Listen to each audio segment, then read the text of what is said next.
we will be demonstrating subcuticular sutures.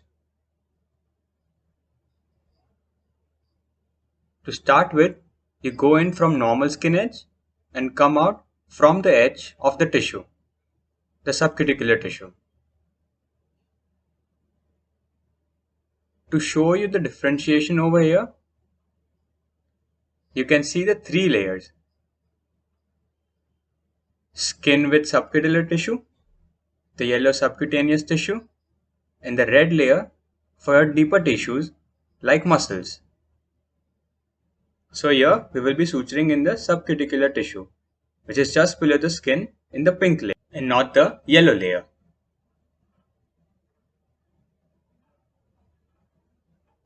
So coming back to our first step, we have gone in from the normal tissue into the subcuticular tissue.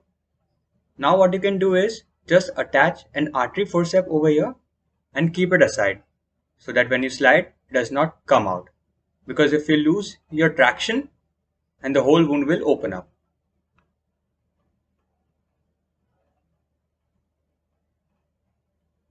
Now from one edge, you will go in from the pink margin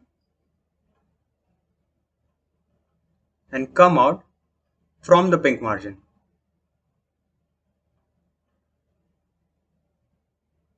This is not for deep sutures. This is just for the skin to give it a cosmetic look. Because what happens in simple sutures or vertical mattress is that the point where the needle enters will give you a scar mark. Here, there is no entry mark on the skin. Now, this is my first suture. If it is coming out from here at this level, my entry point will be at just behind this level, and I will go ahead.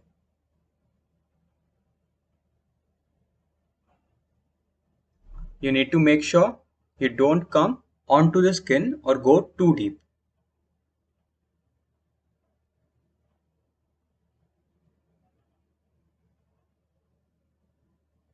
Make sure you take deep bites of the tissue. Normally, braided sutures are not preferred for this kind of suturing. You prefer monofilament sutures which slide in easily.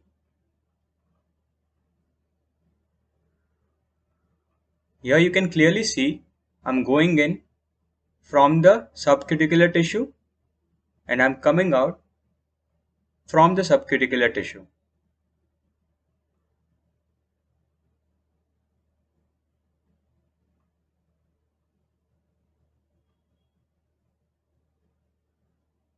Now when you give it a stretch, you can see how the tissues are getting approximated.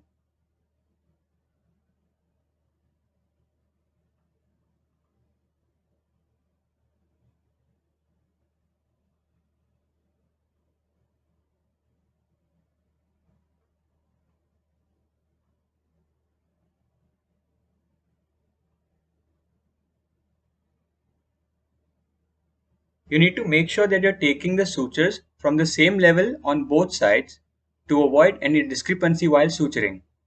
Like one edge will be down and one edge will be up.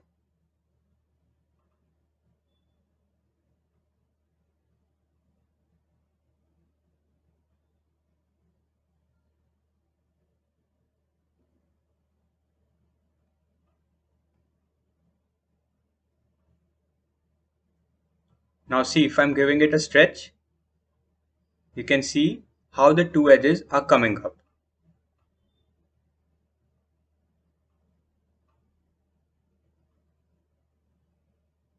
Now I will go in from the normal edge, coming out of the subcuticular tissue.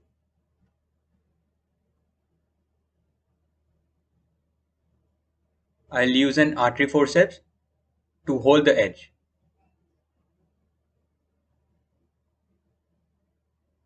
And now to start suturing, I will go into the pink plane and come out from the pink plane.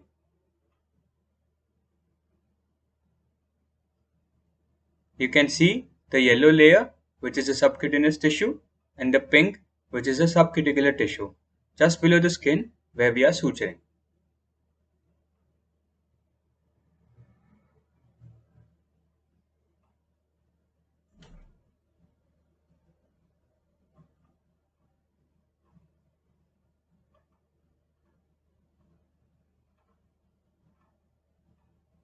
Again on this side, my thread is coming out from here at this level, and I will just go behind and come out ahead.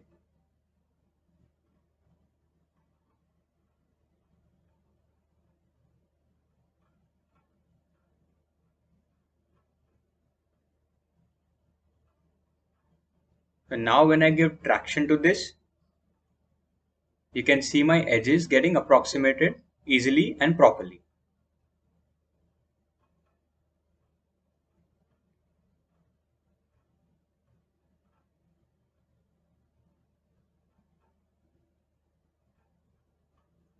Similarly, I will be going in and coming out. Make sure you do not lock it.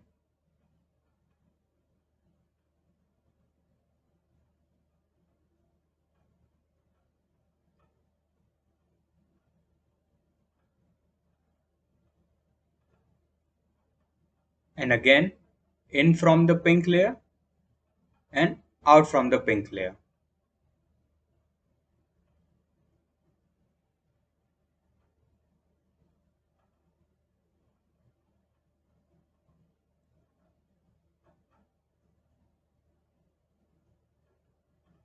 We have almost reached the end.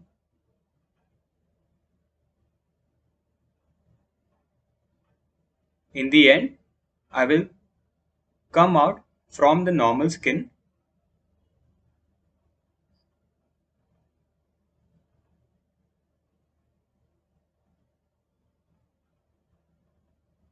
and we will pull the thread, and when I give traction, you can see how the entire wound is gone and you get a single proper scar. When this scar will heal, what you will get is a thin white line, and over the years this scar will be difficult to appreciate. This is specifically used for cosmetic purposes. In the end, what we will do is just roll it once and catch hold of the thread and do a simple instrument tie. So now when I am pulling, this won't come out. I will do the same thing on this side as well. A single loop, and I'll just tie it out over here and cut. So this is your subcuticular sutures.